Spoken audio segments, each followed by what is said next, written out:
चश्मा वाली के, पपकट जुल्फो वाली के, बउआ जी के मम्मी के ना, रामा अपन प्राण प्यारी के ना।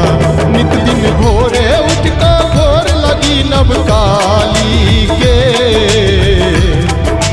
और चश्मा वाली के, पपकट जुल्फो वाली के, बउआ जी के मम्मी के ना, रामा अपन प्राण प्यारी के ना।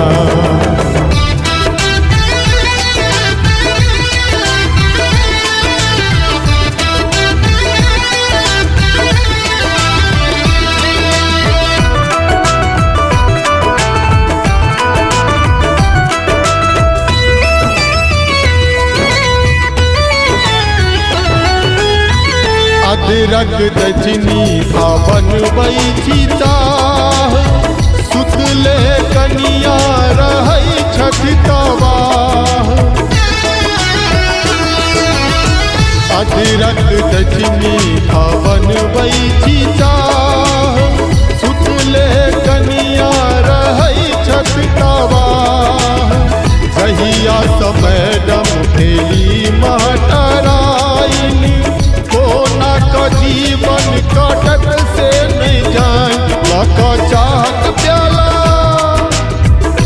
लका चाहत प्याला करी खुशामद देवी के, लका चाहत प्याला करी खुशामद देवी के।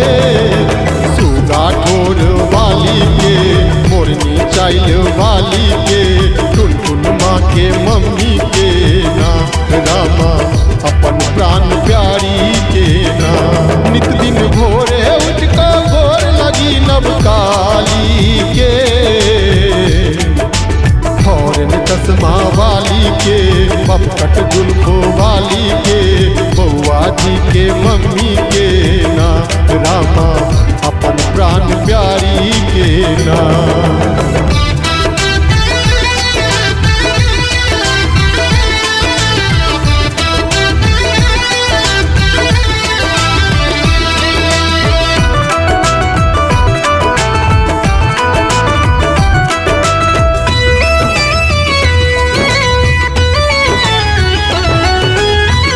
चूल्हा चौका करैटा पड़ै छै, कहियो ने अपने उ खाना बनबै छै।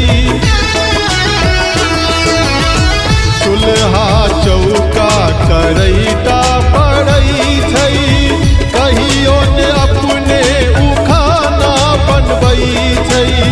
टॉयलेट बाथरूमक बात नहीं पूछू, कोन कोन टहल बजाबी से नहीं पूछू। खींच का प्रेस करै छी, खींच का प्रेस करै छी हुनकर डारक साड़ी के, खींच का प्रेस करै छी हुनकर डारक साड़ी के। बाबा के दुलारी के, अपन प्राण प्यारी के, बउआ जी के मम्मी के ना, रामा अपन प्राण प्यारी के ना। नित दिन भोरे उठ का भोर लगी नवकाली के, फौरन चश्मा वाली के, पपकट जुल्फो वाली के, बउआ जी के मम्मी के ना, रामा अपन प्राण प्यारी के ना।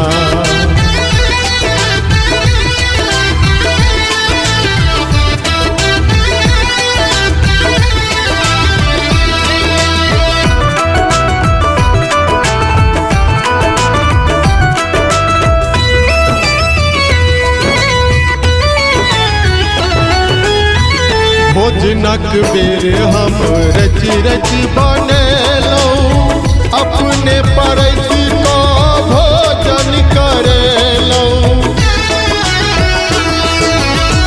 भोजनक बेर हम रच रच बनेलहुँ, अपने परैसी का भोजन करेलहुँ। ओढ़नी बिस्तर धरिए को ओढ़ेलहुँ, कनिया रानी लटकियो लगेलहुँ। जखन सूता बेर